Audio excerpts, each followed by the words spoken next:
Coucou! Alors, on débute une nouvelle semaine de vlog avec ma phase de matin, avec mon café et tout ça. On est le vendredi 20...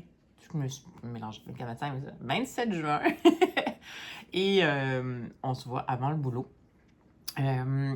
J'ai commencé finalement une lecture que j'avais pourtant dans ma bibliothèque à lire, que j'avais super envie de commencer parce que c'est une autrice qui a écrit ça qui m'avait quand même marqué avec sa précédente série, mais que pour une raison que j'ignore, je laissais toujours en attente comme ça, donc je lis en audio aussi et tout.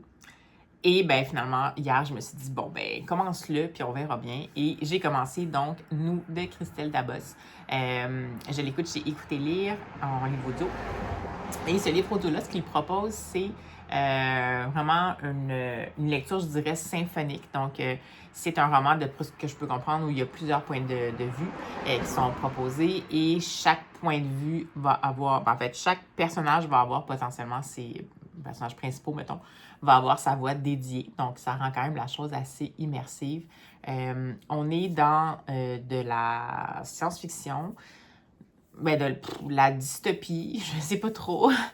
Et on est dans un monde où chaque humain va éventuellement avoir la manifestation d'un instinct qui va le déterminer pour tout au long de sa vie. Et ça va faire en sorte, ça va influer où il va aller à l'école, ça va... ben, en fait, que ça va que sera son parcours de vie.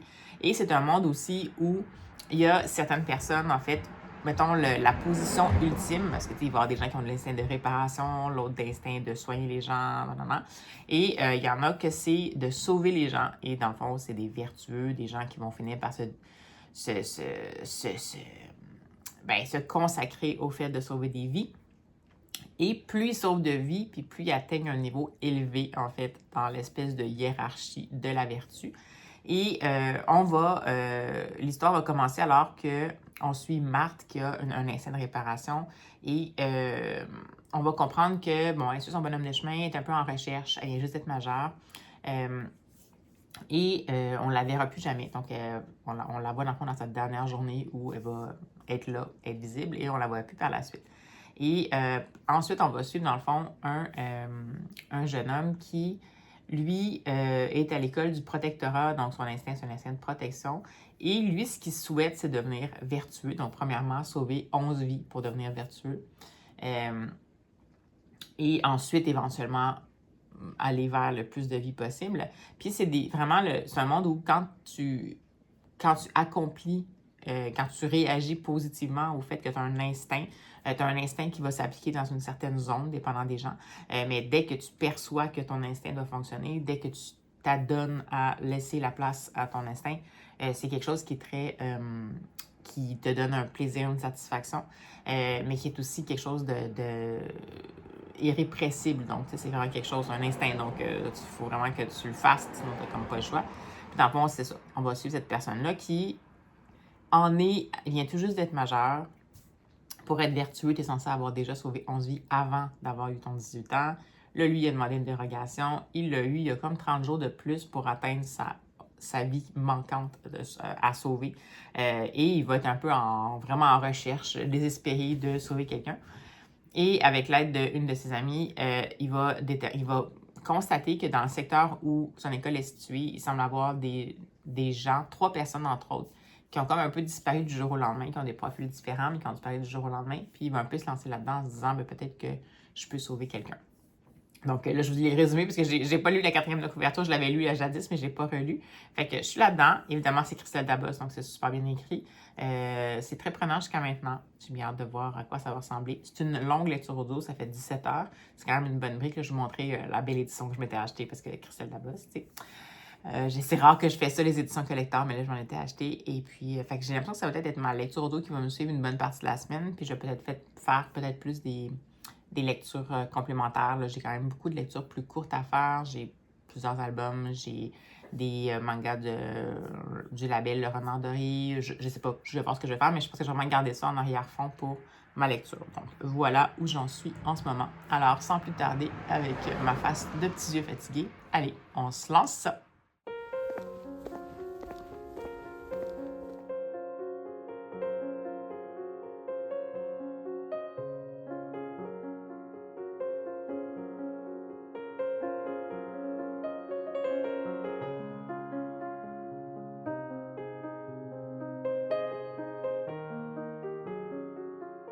Hey, coucou!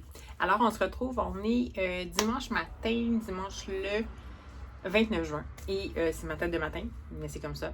Je m'apprête à aller continuer mon défi de marche, peu importe, c'est accessoire, mais je vais quand même vous faire un retour parce qu'en fait, je suis complètement prise dans ma lecture en cours, ce qui est en fait le fameux, là je vais vous montrer l'édition que je m'étais acheté.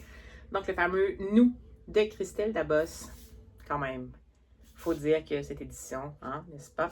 Et à l'intérieur, c'était écrit super aéré. Donc, c'est quand même quelque chose de marquant. Et dans le fond, je vais juste voir si à l'arrière c'est indiqué. Je vous avais parlé un peu rapidement du résumé. Je vais ouvrir la 4e de couverture. Je pense que c'est mieux résumé, puis ça va vous donner quand même vraiment une idée de comment, dans quoi je suis plongée. Tout le monde a un instinct et tout est parfait. L'instinct est L'instinct est irrépressible et sert le nous. Mais si le jeune Goliath, un protecteur fracassé, sauve des vies, c'est aussi parce qu'il rêve de devenir saint. Claire, elle, cache derrière son instinct de confidente un secret qui pourrait faire vaciller tout le système. Dans un monde où la bureaucratie instinctive est impénétrable et où les détracteurs du nous œuvrent dans l'ombre, une chose les relie. Leurs certitudes vont bientôt voler en éclats. Donc, voilà. Je vous disais qu'on était dans un monde un peu... C'est une dystopie. C'est une dystopie. Un monde qui ressemble un peu à notre monde d'aujourd'hui, mais qui serait vraiment gouverné par un système qui fait en sorte que les humains n'ont pas vraiment de libre arbitre sur leurs pulsions. Donc, vraiment, on travaille sur les instincts. Puis quand on parle d'un instinct, c'est bien indiqué au départ, c'est que chaque personne, en fait, d'ici l'âge de 11 ans, va se faire dominer par un instinct en particulier. Puis comme je vous disais, qui n'est pas nécessairement... ça peut être, c'est des instincts qui sont liés à différentes choses. Ça peut être des besoins de base, ça peut être des besoins extraordinaires, ça peut être des trucs vraiment singuliers, mais par exemple, il peut avoir le besoin de soigner, il peut avoir le besoin de protéger, comme le fameux Goliath qui est un protecteur. Il peut avoir le besoin d'écouter, comme le fameux Claire qui est un instinct de confidente. Mais il y a aussi des besoins qui sont, admettons, serviabilité. Donc, eux autres, il faut absolument, disons, qu'ils ouvrent les portes à tout le monde. Donc, toutes les parties de la société qui fait que ça fonctionne, puis qu'absolument, on a, nous, en ce moment, un libre arbitre sur toutes ces parties de choses-là. C'est comme si c'était scindé, puis que chaque humain qui avait ces instincts-là allait se charger de ces parties-là de notre quotidien. Puis, dans le fond... on est vraiment, les humains dans cette histoire-là sont vraiment comme axés juste sur ça. Puis la société fonctionne juste parce que l'instinct est considéré comme central, comme au service du nous, donc de la communauté. Et puis c'est parce que tous ces instincts-là fonctionnent que ça fonctionne. Parce que si chaque être humain est concentré seulement sur répondre à son instinct, puis c'est quelque chose sur lequel ils n'ont vraiment pas de contrôle, c'est vraiment irrépressible, c'est un instinct. Mais évidemment qu'ils ne peuvent pas faire les autres trucs qui en temps normal qui feraient en temps normal sans nécessairement d'aide. Donc, vous voyez un peu le rouage que c'est. Évidemment, comme toute société qui est menée par un dogme, bien, on a quand même ici une notion de, justement, de dogme, de différents paliers de pouvoir qui sont ici des paliers qui sont liés à ce qu'on appelle la sanctification, ou là, je me souviens plus c'est comment ils appellent ça. C'est peut-être la sanctification. Mais bref, on monte dans les pouvoirs de la société, plus on sauve de vie. Le premier palier, c'est un palier de vertueux, et il faut avoir sauvé 11 vies, et ainsi de suite, et ainsi de suite. Il y a des principes fondateurs pour le respect des instincts. Il y a les principes fondateurs, il y a un cadre particulier qui détermine qu'est-ce qui fait qu'on va monter un peu en grade, puis c'est avec des badges et tout. Puis voilà, donc ça évolue là-dedans. On va trouver Goliath qui, comme on vous disait, est un protecteur, puis que lui, il rêve juste d'être sanctifié. Donc, il veut sauver des vies. Mais il va arriver à la limite, il faut qu'il fasse ça avant ses 18 ans. Il y a aussi toutes sortes de règles comme ça. Puis comme je vous disais avant, il a sauvé 10 vies, mais pas 11. Donc, il va être mené au départ, pendant la première partie du livre, par justement le fait qu'il va absolument atteindre cet objectif-là à tout prix. La fin justifie les moyens. Donc, peu importe. Il n'y aura pas nécessairement d'amis proches parce que dans le fond, finalement, il va toujours mettre de l'avant en priorité le principe de sauver des vies, mais pas pour sauver des vies, mais bien pour atteindre son objectif d'avoir le fameux pins de vertueux. Plus ça va aller, plus on va comprendre qu'est-ce qui fait qu'il veut tant faire ça. Que lui-même pense qu'il veut faire ça pour des raisons, puis on va finir par comprendre en apprenant plus sur lui, sur sa famille, sur son passé, sur quelqu'un de proche, qu'est-ce qui peut être un rouage qui a fait en sorte que, oui, son instinct, c'est bien l'instinct de protection, mais qu'il y a cette soif-là qui est à la limite de l'obsessionnel de devenir vertueux. Le chemin de Goliath va croiser complètement par hasard, mais est-ce un hasard? Je ne sais pas, je suis encore rendue en cours de lecture. Le chemin de Claire, qui est une confidente. Donc, qui a un instinct de confidente et qui, on le comprend assez rapidement, se sent à part. On sent dès le départ que c'est une confidente, mais il y a quelque chose qui n'est pas habituel. Donc, elle, on va comprendre tout de suite qu'elle a un secret derrière, puis c'est un secret qui est majeur, un secret qui, socialement, peut avoir un impact pour elle, puis pour la société. Mais on n'en apprend pas beaucoup plus avant, encore une fois, mettons, le milieu de la première partie. Et ces deux destins-là, qui sont pas nécessairement typiques, vont se croiser parce que les deux vont avoir un intérêt soudain pour des disparitions qui vont avoir lieu. Donc, les disparus, j'en avais parlé un peu, mais là, j'en mets un petit peu plus autour de là, c'est pour que vous compreniez, parce que c'est une lecture au long cours, donc je risque de vous parler de ça pendant toute la semaine. J'aime autant que vous ayez plus d'infos. Ils vont se rencontrer parce que les deux ont des intérêts par rapport à ça. Elle va avoir un intérêt qui va avoir été éveillé parce que quelqu'un dans son école qui va avoir disparu, puis elle va finir par avoir fait des liens, vu qu'elle est confidente. Elle entend beaucoup de confidences d'élèves, puis elle va finir par dire, mais comment ça se fait? Puis elle va finir par dire, mais il y a donc bien des disparitions. Puis, évidemment, Goliath, lui, c'est que par la bande, il va se faire dire par un de ses amis, Flo, qui est un petit peu, qui surfe un peu dans, disons, le dark web, un peu, l'équivalent du dark web. Elle va lui faire dire, regarde, il y a des disparus, puis peut-être que si tu les retrouves, tu vas sauver une vie, la fameuse vie qui te manque. Donc, les deux sont là pour des raisons différentes, mais il va y avoir un clash, puis ils vont devenir dans une relation où, éventuellement, ils vont avoir besoin l'un de l'autre, mais un peu comme à leur corps défendant. Donc, on va les voir évoluer. On va les voir évoluer personnellement. Il va se passer énormément de choses et on va comprendre de plus en plus à quel point les rouages de la société sont là, puis à quel point ils sont grinçants, puis à quel point ils ne sont pas nécessairement positifs. On s'en doute un peu dès le départ, mais quand même. Il y a plusieurs choses qui sont marquantes, même déjà à moitié du livre. C'est l'écriture de Christelle Dabos. J'en étais pas surprise, je vous l'ai dit dès le départ, mais c'est un bijou d'écriture, un bijou de construction, d'originalité, de ton, de rythme, de variation des points de vue. C'est juste, je suis soufflée. Comme je vous dis, c'est pas que j'étais surprise parce que la plume de Christelle Dabos avait déjà ce potentiel-là quand je l'avais découverte dans sa série La Passe Miroir, mais on était un petit peu plus dans... Vraiment, on était dans une saga. J'avais lu les 2 ou 3 premiers tomes, puis on sentait que ça s'essoufflait un peu. Là, c'est un tome unique. Puis là, il y a aussi des années qui ont passé, puis j'ai vraiment l'impression que même si la plume de Christelle Dabos était déjà extraordinaire à l'époque, là, elle a vraiment dépassé. Là. En tout cas, elle a l'air d'être sur son X pour ce genre d'histoire-là. C'est incroyable. C'est haletant, c'est juste, c'est confrontant, c'est prenant, c'est fascinant, c'est inquiétant, c'est hilarant par moments, même si pas tout à fait. Ça titille la curiosité. C'est frustrant par moments parce qu'on veut savoir qu'est-ce qui se passe. Des fois, ça prend son temps. Des fois, ça trébuche puis ça va trop vite. Je veux dire trop vite, dans le sens par rapport à un rythme régulier. C'est, juste pour vous dire, c'est incroyablement adroit, là. Vraiment, vraiment. C'est un roman qui est en un seul tome, mais qui, jusqu'à maintenant, en tout cas, moi, je l'ai écouté en audio, fait que c'était dur pour moi à savoir. J'ai même pas regardé s'il y avait plusieurs parties, puis j'ai l'impression que oui.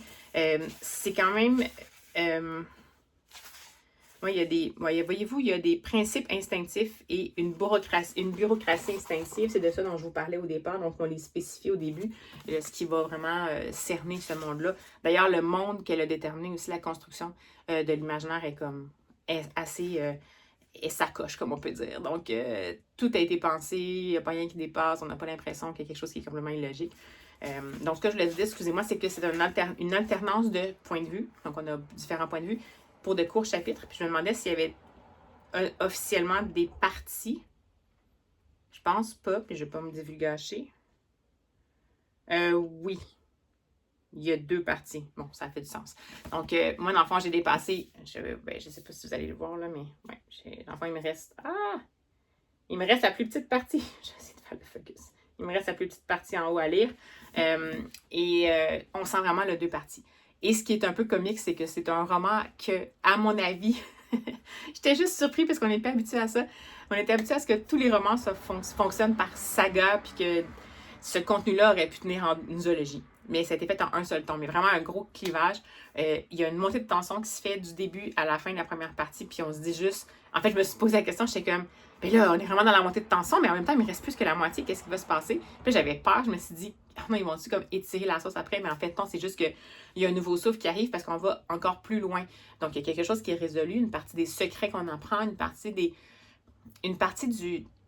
ce qui a fait en sorte peut-être que Claire et Goliath se croisent, puis de qu'est-ce qui semble grincer dans les rouages de la société, on le met à jour dans la première partie.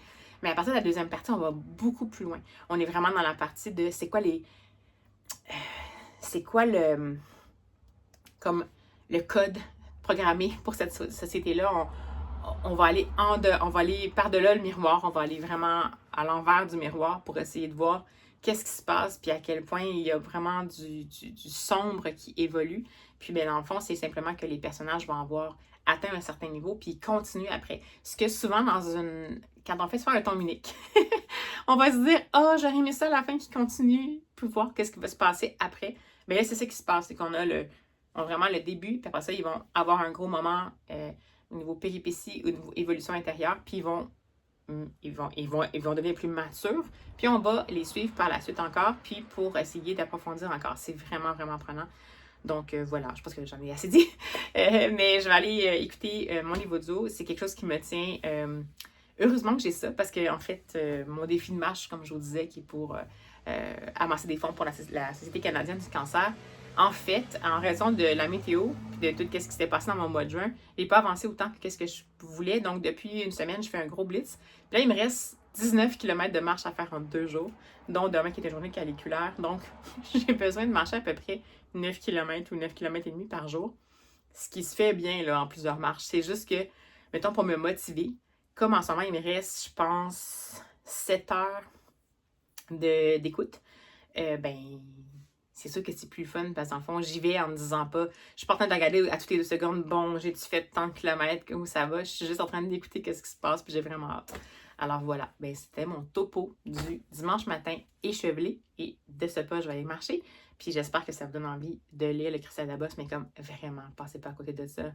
Même si je sais pas comment ça va se passer pour la fin, mais en tout cas, cette plume-là, jusqu'à maintenant, la première partie et quart, c'est pour moi, jusqu'à maintenant, c'est une note parfaite. Fait qu'on va voir à quoi ça va ressembler pour la suite, mais je reviens de toute façon. Allez, à tantôt!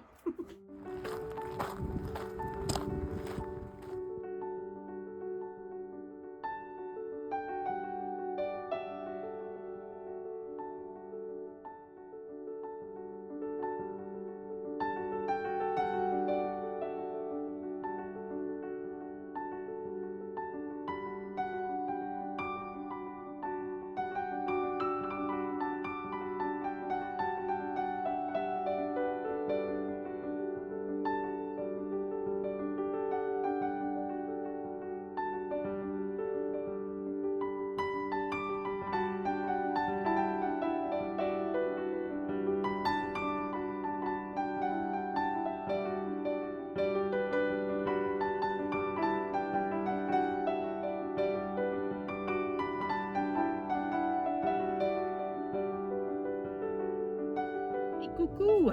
Alors, en direct de ma voiture, je vais faire ça rapidement parce que si vous voulez m'entendre et qu'il n'y ait pas trop de bruit de fond, j'ai comme diminué le rafraîchissement de la voiture et il fait quand même déjà très chaud. Alors, je suis passée en librairie et j'ai fait des petits achats. Donc, je vais vous montrer ça.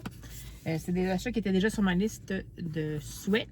Premièrement, j'ai pris le tout nouveau, La fabuleuse bibliothèque de Marquise Lamouche, de Marquise, vous la voyez, vous? De Marquise Lamouche. Donc, de Mélanie Deleuil, illustré par Ronan Badel, chez Gallimard Jeunesse. C'est un premier roman, mais illustré. Et la quatrième de couverture, c'est Marquise est une aristomouche. Elle vit dans un beau château très ancien et se découvre une passion pour la lecture. Dans la bibliothèque délicatement posée sur l'épaule de la petite Simone, la cadette de la famille, elle dévore toutes sortes de livres.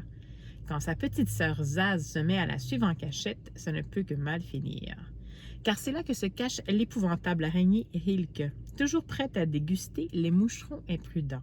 Donc ça a l'air super mignon. Ça faisait super longtemps que j'avais pas pris des mini-romans de chez Gallimard Jeunesse. Puis ben, Ronan Badel, tu sais, puis Marquise Damouche, lectrice, bibliothèque. Pas trop surpris, j'imagine.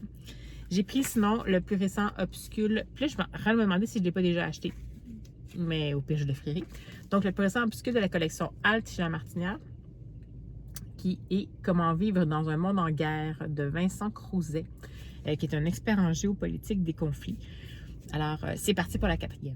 Guerre en Ukraine, guerre à Gaza, tensions américano-chinoises, ces conflits, bien que géographiquement éloignés, nourrissent notre anxiété et heurtent nos certitudes pacifistes. Comment évoluer dans un monde en guerre lorsqu'on vit dans un pays en paix? Ça, c'est quelque chose que j'ai vraiment... Puis là, en plus, ça a été écrit avant qu'il y ait tout le gros déploiement américano-chaotique. Donc, ça, c'est quelque chose que j'ai vraiment hâte de découvrir. Et enfin, j'ai décidé de me l'acheter en format poche parce qu'il était sorti en grand format depuis un bon moment. Ça m'intrigue depuis vraiment longtemps. Ça peut, a priori, avoir l'air pas mon genre, mais dans le fond, c'est un Cozy Mystery estival. Donc, c'est La mort à la plage de Coralie Cojol. C'est une autrice qui est aussi, je pense, une éleveuse de moutons, il me semble, ou je me trompe. Je la suis sur Instagram. Puis, elle a écrit plusieurs autres titres. Et celui-là, il me tentait bien. C'est publié chez Erol. Là, c'est en version poche. Et il y a eu des super bons retours. Donc, on parle ici dans un petit peu des Cozy Mystery dans la catégorie de ceux que j'ai lus peut-être dans le dernier vlog, c'est-à-dire sympathique, léger, mais bien fait. Donc, c'est parti pour la 4e. Après 17 ans d'absence, Victoire Valéjane revient pour la première fois à Dorville afin de vendre les terres viticoles dont elle a hérité. Ce retour aux sources l'angoisse bien plus qu'un road trip à l'étranger. Dès son arrivée, elle se heurte à l'hostilité de son frère Elias, au flot de souvenirs liés au décès de sa mère et à un père avec lequel elle a coupé tout lien. À cette équation s'ajoute Gabriel, son ex, qu'elle n'a aucune envie de revoir, ou alors juste un peu. Mais ce qu'elle envisageait comme un voyage express se complique lorsque les corps d'anciens camarades du lycée sont retrouvés. Pour sauver son frère, suspecté par la police, Victoire doit mener l'enquête. Dans ce Cozy Mystery à la fois pétillant et nostalgique, Coralie Cojol explore la délicate réparation des blessures du passé et embarque le lecteur au bord de la Méditerranée. C'est avec la canicule qu'on a aujourd'hui, je trouvais que c'était parfait. Et sur ces bonnes paroles, je vous laisse parce que je suis en train de cuire, mais je vous reprends dès que possible. Il me reste à peu près 1 heure de lecture du fameux et très troublant Christelle Dabosse et je vais vous faire la recension dès que ça va être terminé. Alors, à tout de suite! Hey, bonjour! Alors, on est le mardi 1er juillet. Fête nationale du Canada cette fois-ci pour votre information. Moi, je célèbre moins ça, mais bon, ça reste quand même une journée de fête nationale. Je vous reviens avec quelque chose qui n'a aucun rapport, qui est en fait mon avis final sur le nous de Christelle Dabosse, ici chez Gallimard Jeunesse, en édition collector. Je sais pas trop comment je peux vous en parler. J'ai attendu pour vous en parler parce que quand je l'ai terminé, j'étais complètement habitée par ce roman-là. Ça m'habite encore. Je pense que ça va m'habiter vraiment longtemps. C'est extrêmement bien écrit. Tout ce dont je vous ai parlé par rapport à la plume de Christelle Dabosse, son adresse concernant la construction du roman, vraiment le côté, tout est bien développé, mais oui, bien sûr, la construction des personnages, mais je pense que ce qui fait une très grosse différence, c'est vraiment le pari qu'elle a fait de fonctionner avec des points de vue multiples. Donc, de passer d'un point de vue de personnage à l'autre. Mais des fois, c'est étourdissant. Des fois, ça devient un peu chaotique ou ça nous rend confus. Là, c'était excellent. C'est juste parfait. Des courts chapitres, changement de point de vue. Ce que ça faisait, c'est que ça rendait bien entendu les choses dynamiques, mais ça nous rendait un peu la compréhension délicieusement labyrinthique, dans le sens où à chaque fois qu'on avait l'impression qu'on avait des repères par rapport à quelque chose, on avait le point de vue de quelqu'un d'autre, puis on se disait oh mon Dieu, mais c'est comme ça que c'est perçu par ce personnage-là. Puis là, on se faisait encore une petite théorie dans notre tête.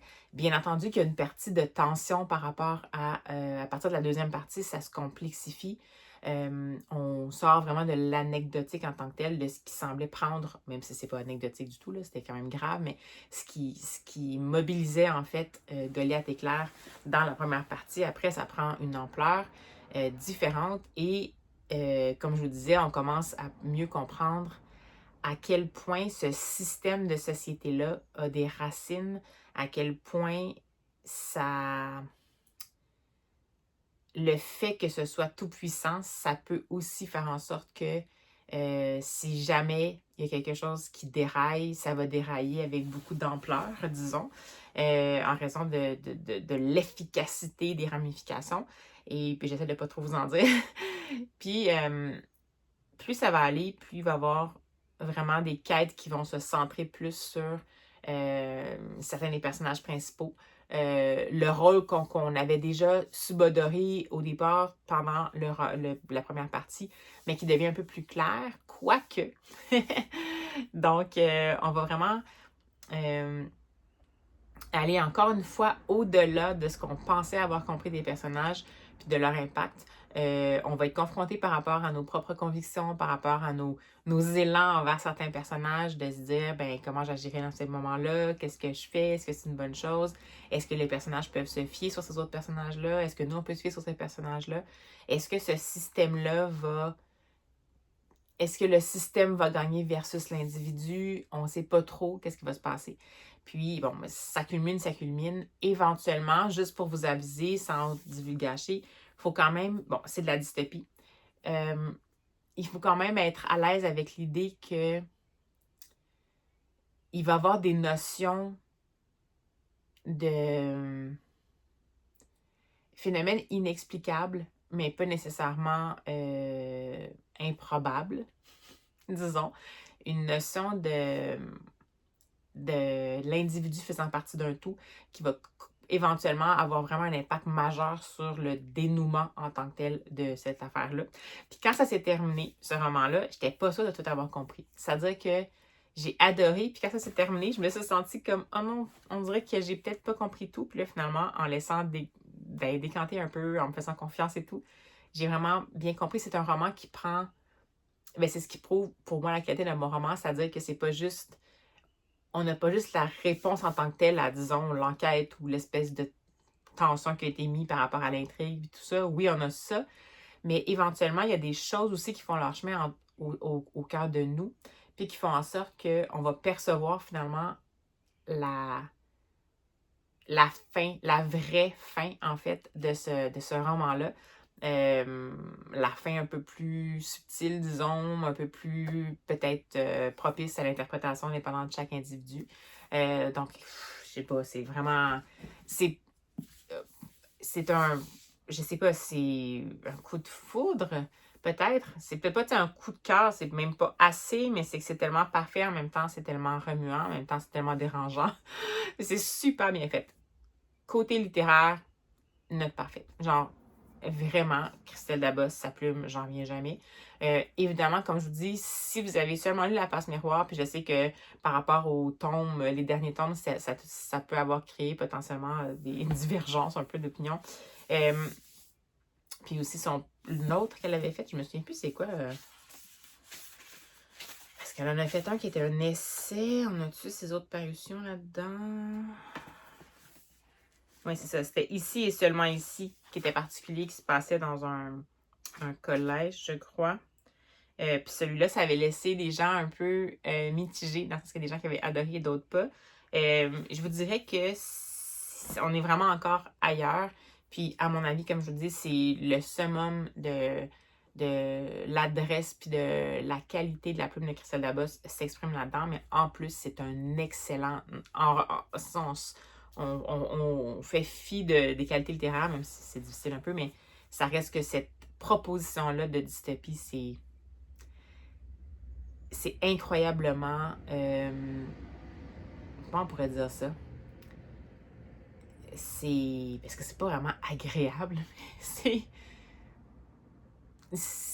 super intéressant, super intriguant comme prémisse. En même temps, c'est confrontant, donc c'est quelque chose qui crée une espèce d'addiction, je pourrais dire. En même temps, je pense que c'est important d'avoir ces réflexions-là. C'est sûr, c'est de la fiction, là. En même temps, ça colle quand même sur quelque chose, si on oublie un peu le côté un peu inexplicable, mais ça colle sur quelque chose qui peut être complètement intemporel, pas nécessairement de science-fiction. On travaille vraiment sur le dogme versus l'individualisme, la société versus l'individualisme. Puis on n'est pas en train de condamner plus un que l'autre. Justement, on est en train de juste se dire qu'il y a une réflexion à faire par rapport à ça. Puis que, en fait, tout est une question de dosage en général. Mais c'est tellement bien fait. Vraiment, je sais pas. Attendez pas. Je voulais vous parler, c'est ça aussi, quand même. Je suis toute encore. Vous voyez, j'essaie de m'exprimer, je me suis dit, je vais attendre, ça va être plus clair, mais finalement, c'est pas plus clair que ça. Mais comme j'en ai parlé un peu au fur et à mesure, ben, c'est sûr, j'ai pas tant de choses que je peux vous rajouter sans divulgacher. Sachez que ce que je vous ai dit dans la première partie, puis ce que la quatrième de couverture dit, c'est comme, admettons, 1% de ce qui se passe réellement par rapport au personnage. C'est juste que je peux pas vous en parler vraiment, sinon ça va vraiment vous divulgacher des choses importantes. Mais je vais vous dire que je l'ai écouté en livre audio. Et la version audio chez Écouter Lire, je pense que je vais prendre le temps de vous mettre le nom de toutes les personnes impliquées, parce que c'est un gros casting. Je vais vous les mettre là. C'est important de le mentionner. Je pense quand même que le fait que je l'ai écouté en livre audio, ça a ajouté à cette qualité immersive-là. Ça a fait vibrer chacune des antennes potentielles, des ramifications potentielles de façon exponentielle. Puis c'était tellement bien fait, je trouve que ça fait avec justesse, on n'était pas dans la caricature. Il y avait des petits effets sonores un peu. C'était pas trop. C'était très très bien dosé. Je trouve que le rendu, la qualité de cette version audio-là du livre est à la hauteur pour moi de la qualité de ce que nous propose l'autrice par rapport à ce livre-là. Puis tant mieux parce que ça aurait été décevant sinon. Donc moi, je ne l'ai pas du tout lu en livre papier, mais je le garde, c'est sûr, juste... C'est sûr. C'est... Mais si jamais vous voulez, c'est chez Écouter Lire. Nous, je ne sais pas s'il est disponible encore au Québec. Je vais vérifier s'il est, je vous mettrai s'il est ou pas. Sinon, ça ne saurait tarder. Peut-être sur Nara, la plateforme québécoise Nara Audio, c'est possible que ce soit disponible là. Je sais que c'est déjà disponible sur les plateformes américaines, mais je ne sais pas à quel moment ça va être de nouveau possible d'y accéder ici au Québec, mais je vais vous le mettre. Puis si jamais si vous le voulez, en tout cas, je vous invite à peut-être tenter la plateforme Nara. Moi, j'ai pas j'ai pas d'affiliation ou rien.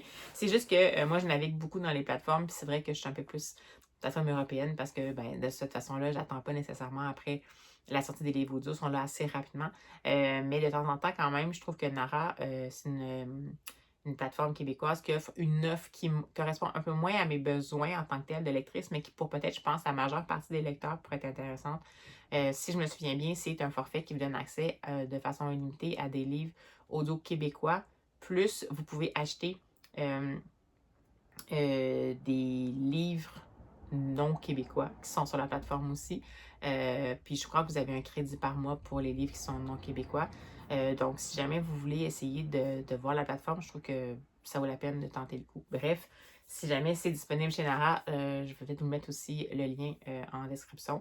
Mais gâtez-vous que la version audio, ça dure 17 heures. Puis je me suis dit, vu que j'étais en mode tension, puis là, je voulais savoir qu'est-ce qui allait se passer. Puis j'étais comme, oh non, mais je vais le finir en livre papier. Mais en même temps, c'était tellement une bonne version. Je m'étais tellement attachée à ce qu'ils ont proposé comme voix pour ces personnages-là que j'ai vraiment voulu le terminer en mode audio. Donc, ben voilà. Voilà où j'en suis. Je sais pas trop ce que je vais faire aujourd'hui.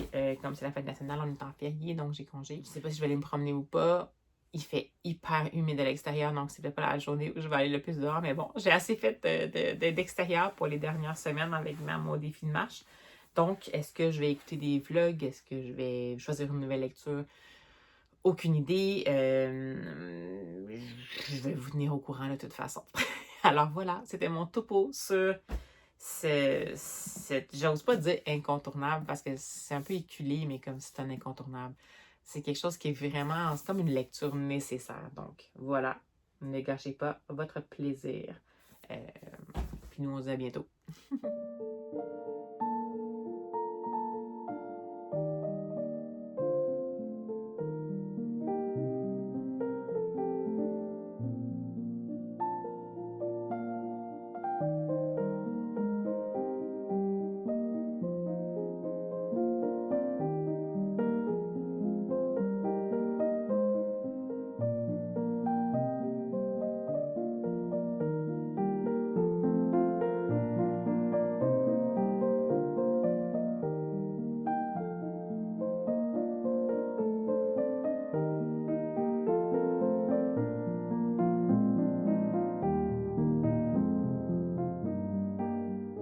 Hey, c'est moi encore. Donc, on est encore une fois mardi le 2 juillet et je viens de faire 2 petites lectures rapido. Tout d'abord, j'ai lu un livre que j'avais en numérique et qui s'appelle en fait, c'est comme un... Je sais pas comment on peut décrire ça, mais c'est comme un documentaire fantaisiste, si ça peut exister, ou une fiction informative. Ça s'appelle Le secret des fleurs. C'est écrit par Christiane Duchesne, illustré par Cathy Lemay. Et c'est publié chez Québec Amérique. Donc, c'est un petit album. Je vais vous mettre peut-être un petit peu de visuel, pas trop longtemps. Donc, c'est un album qui propose de faire le tour du cycle de... Ben, pas juste de pollinisation, mais dans le fond, du cycle de vie. De tout ce qui est, disons, plantes, arbres vivants. Donc, on parle vraiment de la pollinisation, après ça, les fruits qui vont donner des graines, qui vont se disséminer, qui vont finir par se semer, par pousser, puis par générer potentiellement du pollen, faire des fleurs, puis faire du pollen, puis tout ça. Mais ce qui est intéressant, c'est qu'on va le voir du point de vue de 4 ou 5, je me souviens plus, petites créatures des bois, qui sont super mignonnes et qui, chacun à leur façon, vont surveiller certains aspects. Par exemple, il y en a qui vont surveiller le vent, donc c'est sûr que ça va être plus dans la section de la pollinisation que ça va avoir un impact. Il y en a qui vont surveiller l'eau, il y en a qui vont surveiller... Bon, peu importe. Fait que je trouvais que c'est une super... C'est intéressant, on est vraiment dans la fantaisie. En même temps, à la fin, il y a quand même un petit récapitulatif du cycle de vie de la plante ou de l'arbre, avec les différentes étapes, la pollinisation, etc. Mais c'est surtout l'univers que Christiane Duchesne nous fait vivre en nous mettant, bon, c'est la structure répétitive, mais en nous présentant chacun des personnages, puis chaque partie du cycle que le personnage va observer. Puis on n'est pas vraiment dans le didactique, on est juste dans qu'est-ce que ce petit personnage-là va observer, puis en quoi ça peut avoir un mini-lien avec la suite des choses. Puis l'univers visuel qui est proposé par Cathy Lemay est vraiment intéressant. On est dans le mélange de... Mais c'est du pardon, principe de collage. J'aime toujours ça. Je suis toujours assez partiale là, pour tout ce qui est visuel en collage. Puis ça mélange vraiment comme le réel, donc certains visages qui font un peu soit vraie photo ou visage de magazine pour les petites créatures, avec des éléments féeriques et fantaisistes. Et qui se passent nécessairement dans la forêt, mais on n'est pas dans le réalisme. En même temps, c'est assez évocateur. J'ai trouvé ça comme super touchant, puis vraiment doux, super intéressant. Quand même pas mal d'informations, entre guillemets. Il y a pas mal d'aventures de chacun des petits personnages. En fait, je dis aventures, en fait, c'est pas une histoire. C'est vraiment comme si on allait interviewer un petit peu chacun des personnages, puis qu'on fait le lien globalement avec la narration générale, on va faire le lien avec potentiellement la partie du cycle de vie qui est reliée à tout ça, mais c'est comme super ludique. À la limite, je pense que pour ce qui serait intéressant, je pense que c'est l'enfant lui-même qui risque de finir par se dire « Hey, c'est drôle, j'ai comme appris tout ça dans ce livre-là », alors que techniquement, c'est pas nécessairement présenté comme étant un livre informatif, mais bien comme le secret des fleurs, donc comme si c'était vraiment une histoire. On raconte l'information comme une histoire. Donc, j'ai trouvé que c'est une super une belle proposition. Surtout pour là, avec l'été qui arrive, là, à mettre peut-être entre les mains des jeunes, des familles avec des jeunes enfants, puis même pour les plus grands. Je trouve que c'est une super belle histoire à raconter, mais surtout à explorer les pages. Comme c'est du collage, il y a toujours plein de petits éléments surprises que ça fait plaisir de voir, puis qu'on peut passer plein de temps à un peu imaginer qu'est-ce que ça peut évoquer, pourquoi c'est là, ou même en faire des dessins nous-mêmes, en créant un peu des choses par rapport à qu'est-ce qu'on pense. Mettons, est-ce qu'on pense que d'autres personnages, qu'est-ce qu'ils pourraient observer et tout. Donc, je trouve ça super intéressant. Alors donc, Le secret des fleurs de Christiane Duchesne et Cathy Lemay chez Québec Amérique. Et sinon, à l'invitation de Sophie Lee, avec qui j'ai échangé brièvement ce matin, j'avais un livre qui était dans ma bibliothèque à lire ici, et c'est un livre québécois, un roman pour ados, et c'est celui-ci. Puis elle me demandait si je l'avais lu, et je me suis dit pourquoi pas, je vais le faire. Donc c'est Laisser brûler laurier rose, c'est de Julie Etu, illustré par Delphi Côté-Lacroix, et c'est publié aux éditions 2. Je vais ouvrir la 4e de couverture, même si vous allez voir pourquoi je ne suis pas sûre que c'est aidant, mais je vais vous la lire. C'est un extrait de... Je ne sais pas si j'ai un autre. Oui, c'est un extrait en fait du texte, du roman. Ça me faisait un peu peur d'être aussi loin de tout. On était à 1 heure à pied du camp à mes grands-parents, qui lui était à 1 heure et demie de la route en auto. On n'avait pas de voisins, à part d'autres chasseurs, puis des forestières qui venaient manger des grosses bouchées du bois un peu au hasard. Fallait vraiment que je me contrôle. Une petite flamme et tout ça pouvait être réduit en cendres. Donc, on retrouve Laurier Rose, qui est un jeune ado, I guess. Je pense que oui, un jeune ado, qui vit avec sa mère et dont le père habite dans les Laurentides, dans la réserve de... Je ne sais pas si je vais le retrouver rapidement. Je sais qu'il faut qu'ils prennent le parc des Laurentides pour se rendre. Bon, je l'ai retrouvé. Alors, ça disait que c'est Massoyache. Donc, la réserve de Massoyache. Puis, dans le fond, le fameux Laurier Rose habite à Saint-Esprit dans la Naudière. Donc, elle part par le parc des Laurentides. Et ce qui va arriver, c'est qu'elle va appeler le papa de Laurier Rose qui habite encore. Bon, en fait, là, en ce moment, il est dans un camp, dans les bois. Mais bref, puis elle lui demande si il peut accueillir Laurier Rose pour un bout parce que leur maison vient de passer au feu. Et il semblerait que Laurier Rose a comme une responsabilité, même si techniquement c'est comme pas de sa faute, mais il semblerait que c'est comme lui qui a mis le feu.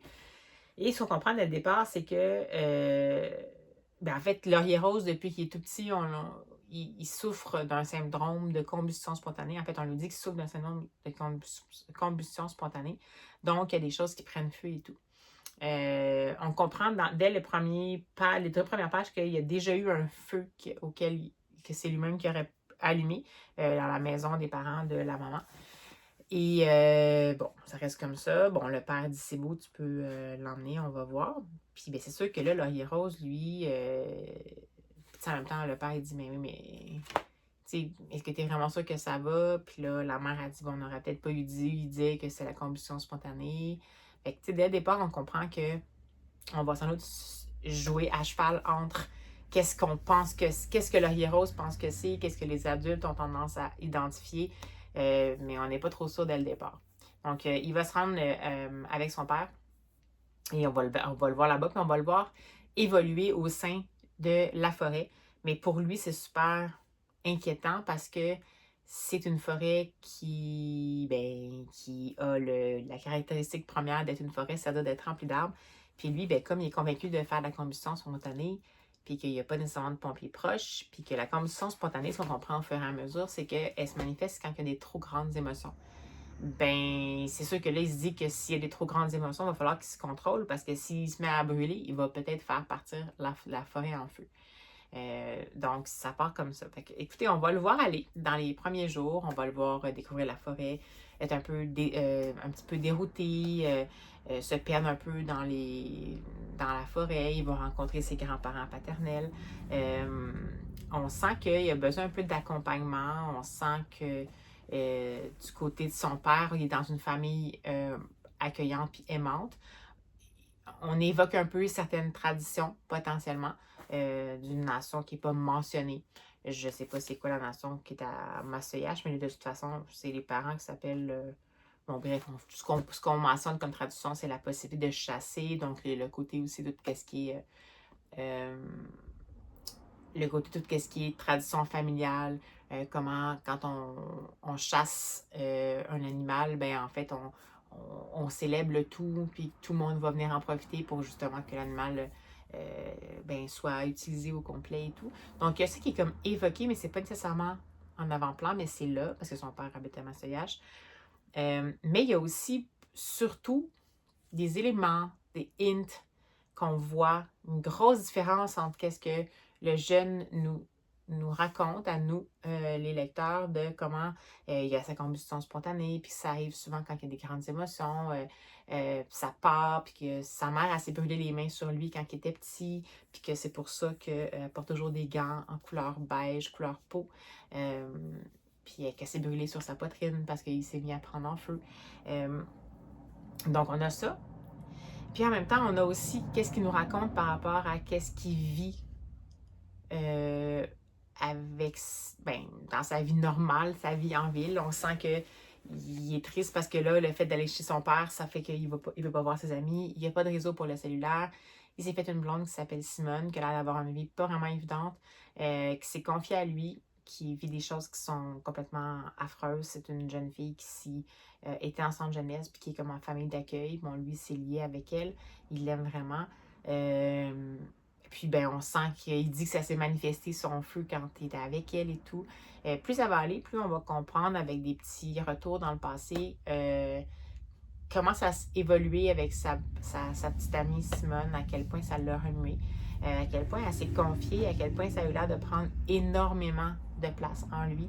Le fait qu'il était responsable d'un secret qu'elle lui interdisait de mentionner, en fait, à d'autres. Il va nous reparler aussi du moment où sa maison familiale a pris en feu. Puis ça se termine sur un moment où il va être laissé seul avec lui-même pendant un certain temps, pas nécessairement longtemps, puis où il va nous raconter en fait comment, pour survivre, il va décider de se mettre lui-même en feu pour faire un feu, pour se réchauffer autour, mais que là, finalement, il va perdre le contrôle, puis ça va s'étendre à la forêt. Puis bon, à la fin, le père qui va venir intervenir. Bon, ça a l'air un peu flou. C'est un peu flou. Je sais pas quoi penser de ce livre-là. C'est mon esprit cartésien. On dirait que je sens que je passe à côté de quelque chose. J'ai trouvé que c'était super bien écrit. On est vraiment dans des flashs d'intériorité, des faut pas rien prendre au premier degré, qui on croit, qu'est-ce qu'on croit, est-ce qu'on a vraiment besoin de savoir ce qu'on croit, est-ce que ce qui est important finalement c'est d'écouter, être à l'écoute du jeune garçon, de ce qu'il nous parle. On comprend différents contextes, on comprend que potentiellement c'est un jeune garçon qui vit des choses vraiment intenses, qui a beaucoup de non-dits. On n'a pas l'impression que lui-même est en danger, mais en même temps, c'est pas clair. Avec ce qui est évoqué avec sa mère, avec le fait qu'il se tient avec la fameuse Simone, qui, elle, semble vraiment en danger. Le fait que sa combustion spontanée se manifeste quand il y a des grandes émotions. J'ai pas réussi. Quand ça s'est terminé, je l'ai refermé, puis je me suis dit, Puis en même temps, je me suis dit, est-ce que c'était nécessaire? Je sais pas comment dire, c'est comme si on nous offre un voyage au cœur d'une âme un peu troublée d'un ado qui n'arrive pas à mettre des mots sur les choses. On met les adultes dans pas une catégorie, mais dans une position où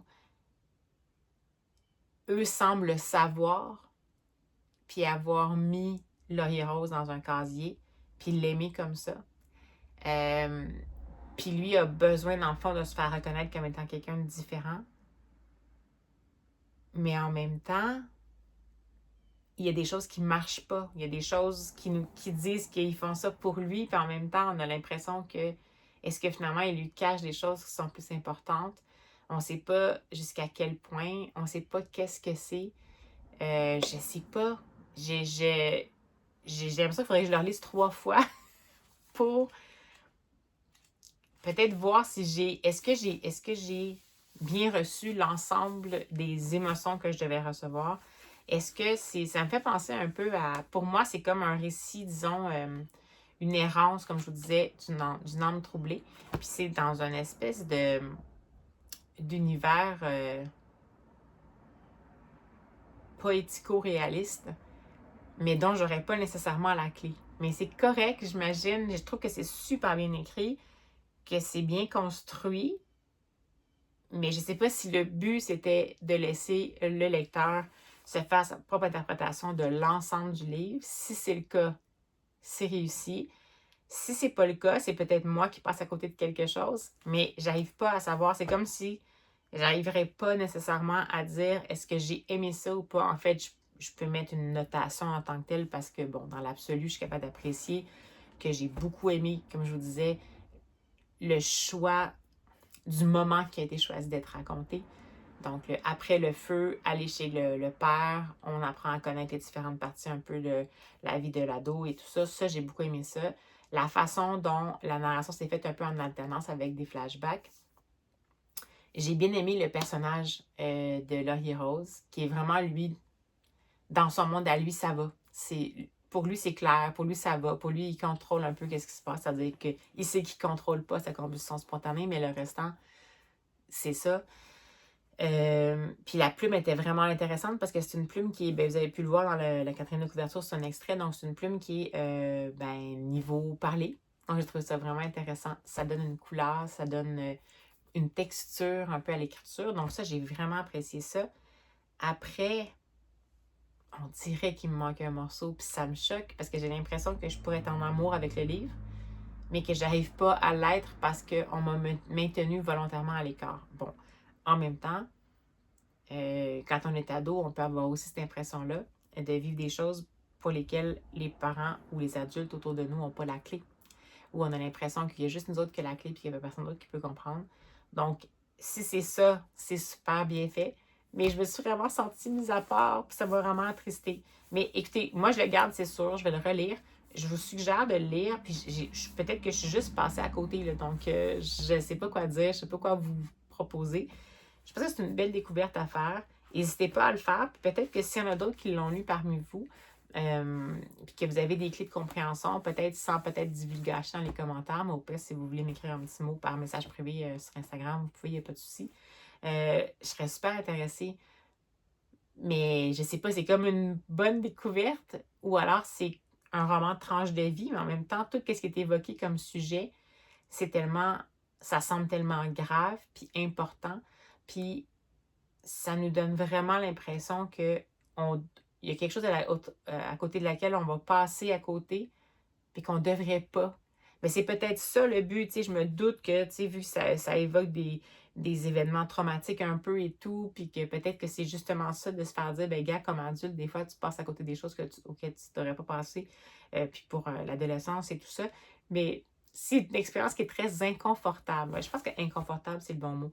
Je me suis sentie inconfortable comme lecteur là-dedans parce que j'ai eu l'impression que j'avais la responsabilité de comprendre qu'est-ce qu'on essayait de me faire comprendre, puis que j'ai l'impression d'avoir passé à côté.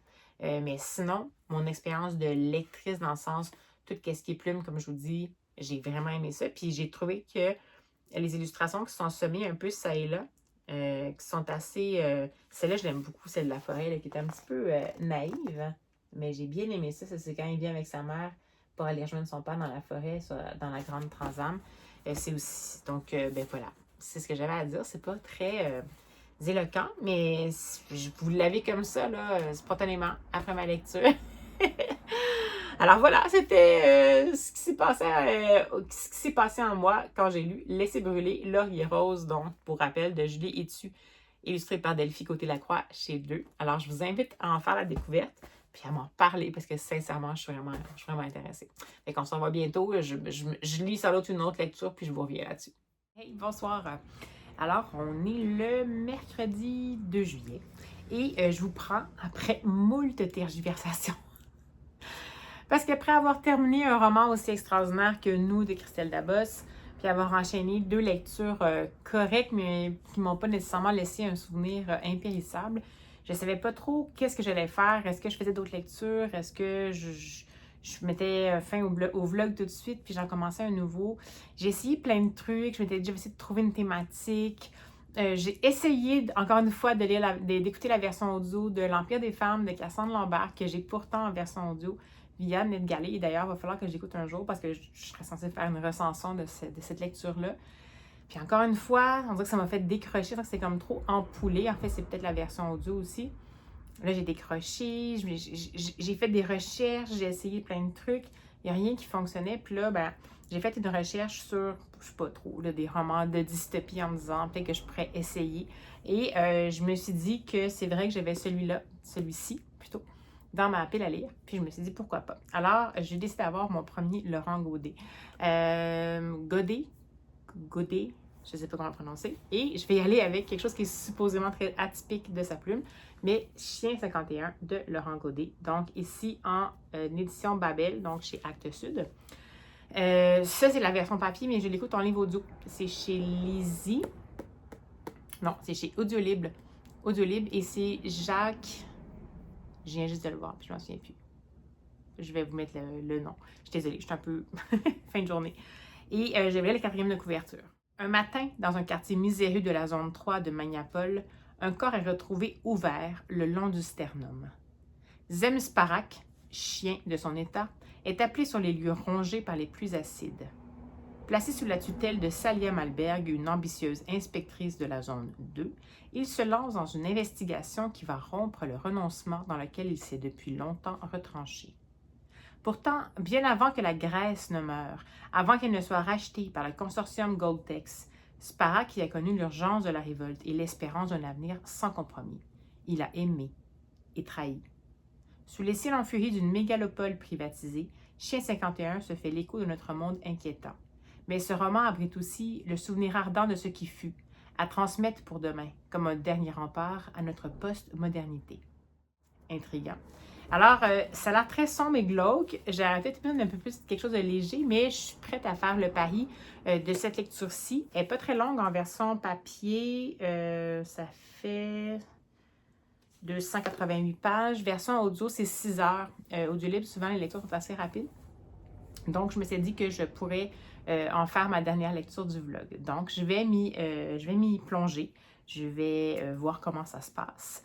Et je vous reviens quand j'ai terminé. Sinon, j'ai d'autres idées pour le prochain vlog, de prochaines lectures, mais c'était des lectures que potentiellement j'allais devoir aborder en version papier seulement. Aucune version audio, aucune version numérique disponible. Puis comme là, je travaille, c'est la semaine, c'est moins pratique pour moi. Donc, voilà pourquoi je me suis dit, faisons donc un vlog un peu dystopie d'auteurs et d'autrices français. Alors, je vous reviens dès que j'ai un peu plus avancé dans ce fameux Chien 51. À tantôt!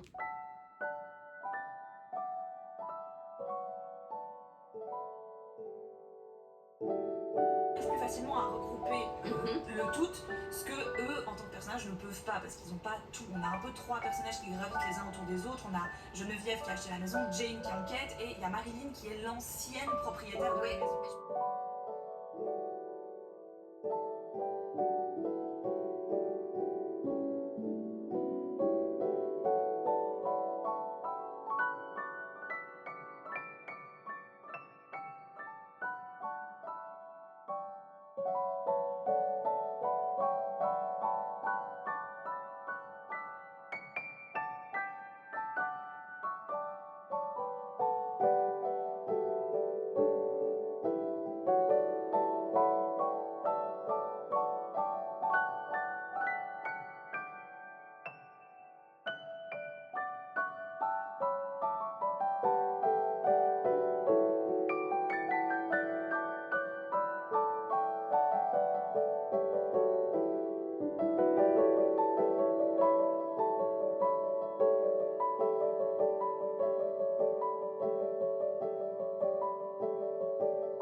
Hey, coucou vous autres! Alors, on est le vendredi 4 juillet, pause repas, et je viens tout juste de terminer la lecture audio de ce fort troublant Chien 51 de Laurent Godet. Donc, ma foi, je sais pas trop comment. Je pense pas que je peux beaucoup vous en parler parce que ça reste quand même quelque chose qui a une structure qui finalement est très apparentée à une enquête, puisque ça reste quand même, dans le fond, je sais pas si à l'arrière c'est indiqué, blablabla. Oui, investigation. Donc, c'est ça. Dans le fond, ça reste une enquête. On va suivre le fameux Zem Sparak qui va être associé avec une femme inspectrice de la zone voisine. Donc, on est vraiment dans un monde, comme je vous expliquais, où il y a comme des classes, disons, une citoyenneté à plusieurs vitesses, donc une ville qui appartient au privé, qui a écrasé jadis ce qu'était la Grèce. Ça a été vendu au plus offrant, le privé a acheté et a transformé les citoyens de ce pays-là en... Comment ils appellent ça donc? Non, j'ai oublié! Pas citoyens. C'est un mélange entre citoyen puis employé, mais c'est pas employé. Des salariés, donc citoyens salariés. Et en raison de le fait que ce soit vraiment comme une structure comme ça qui a été faite un peu, je dirais, aléatoirement, ça va vraiment être une structure qui fait la promotion de au plus fort la poche, mettons. Donc, il y a 3 zones. Une zone qui est bien protégée, une deuxième zone avec un dôme qui protège les intempéries et une troisième zone qui habite en fait des gens qui vont plutôt servir la compagnie, mais sans avoir de protection en échange, malheureusement. Donc, autant des intempéries que par rapport à leurs droits. Donc, on est vraiment dans cette dynamique-là. Et dans le fond, on va suivre, je me rappelle son nom, Zem Sparak, dans son enquête, qui va être une enquête en tant que telle pour trouver les responsables des meurtres très, très sordides et glauques qui sont commis, parce que ça va être au pluriel finalement. Mais aussi une espèce de quête finalement identitaire, une espèce de réflexion sociétale sur, en fait, l'impact réel de toutes ces décisions-là qui ont eu lieu par rapport au fait que le pays qui a été écrasé sous la domination dans le fond, du capitalisme en tant que tel et qui a fini par se transformer et par transformer par ricochet les humains. On va aussi rencontrer une société qui propose des modifications, en fait, des prothèses qui font qu'on peut avoir une vie qui est moins, qui risque moins de nous, peut-être pas mourir, mais être moins malade et tout ça, donc avoir une vie prolongée. Évidemment, c'est réservé à ceux qui sont dans la zone 1 et des fois dans la zone 2 s'ils sont chanceux. C'est vraiment toutes sortes d'initiatives en tant que telles qui sont prises par la compagnie qui possède la zone, qui s'appelle la Magnapole, mais qui va aussi faire en sorte que ça va juste installer la situation. Donc, un drôle de genre hybride. Je dirais que ça tient à la fois surtout de la dystopie, parce que c'est vraiment quelque chose c'est une atmosphère, une société où c'est très sombre, c'est très corrompu, c'est très sans issue, c'est pas très joyeux, ni ça donne pas trop espoir. En même temps, il y a un petit côté roman noir, parce qu'il y a une partie de l'enquête où vraiment on travaille un peu là-dessus, justement, où on est, oui, dans une enquête, mais c'est pas une enquête procédurale du tout. On va vraiment aller chercher... on va voir un peu plus grand que juste le qui, quoi, comment, dans le fond, ce qui me fait un peu plus penser à une ambiance de roman noir. Et surtout, c'est porté par une plume qui est évidemment la plume de Laurent Godet, qui est excellente, qui est très poétique, qu'on est beaucoup dans l'introspection. Donc, c'est ça qui est un peu pas troublant, mais déroutant. J'arrive pas trop. C'est ce qui a fait aussi que j'ai trouvé que c'était une bonne lecture pour moi, mais j'arrive pas vraiment à avoir eu un coup de cœur, malgré que la plume était extraordinaire, que la proposition en tant que telle était intéressante, donc la structure de la société qui est proposée, puis surtout que les stratégies narratives qui ont été prises par Laurent Godet sont vraiment excellentes. Donc, on a plusieurs points de vue. Puis, on va voir le point de vue à la fois des enquêteurs, mais aussi de certaines des victimes temporairement. Et puis, on va avoir accès au passé d'un des enquêteurs par le biais de ces prises de drogue qui ressemblent un peu à l'opium, puis qui l'amènent dans un délire un peu dans un passé qui essaie d'enfouir au fond de lui-même. Donc ça, j'ai trouvé ça super habile, vraiment adroit. C'est quelque chose que vraiment j'ai adoré. Mais avec la fin qui a été proposée, puis le fait que ce soit sans issue, pour moi, ça m'a comme pas totalement permis d'embarquer complètement. Mais si vous voulez essayer ça, c'est hybride, c'est hybride, c'est torturé, c'est très bien formulé, avec une belle recherche au niveau de la plume, et que vous aimez le côté très lancinant des quêtes identitaires qui sont liées à la nostalgie de quelque chose qui était mais qui n'est plus. Je pense que c'est une lecture qui peut être pour vous. Donc, je suis super contente d'avoir découvert ça. Je ne sais pas si, à mon avis, c'est pas typique de Laurent Godet, donc je vais peut-être essayer sa plume pour un autre style. J'ai été un peu surprise, comme je vous dis, par la fin, puis par peut-être finalement l'ambiance générale, c'est quelque chose peut-être qui... Je m'attendais à une dystopie, finalement, j'ai eu comme une dystopie roman noir. Je sais pas trop qu'est-ce que j'ai eu, mais ça m'a un peu fait décrocher sur la fin, mais malgré tout, j'ai passé vraiment un bon moment. Alors sur ces bonnes paroles, avant de cuire complètement dans ma voiture, j'espère que ça vous a plu comme vlog. On va mettre fin à ça maintenant. Et ben, n'hésitez pas à vous manifester en commentaire si vous avez lu un ou deux des romans que j'ai présentés ou d'autres lectures que j'ai présentées qui vous intéressent. Puis ben, moi, ça me fait plaisir de vous lire. Puis d'ici à ce qu'on se revoit, ben, j'espère que vous allez avoir des belles lectures. Puis on se dit à la prochaine.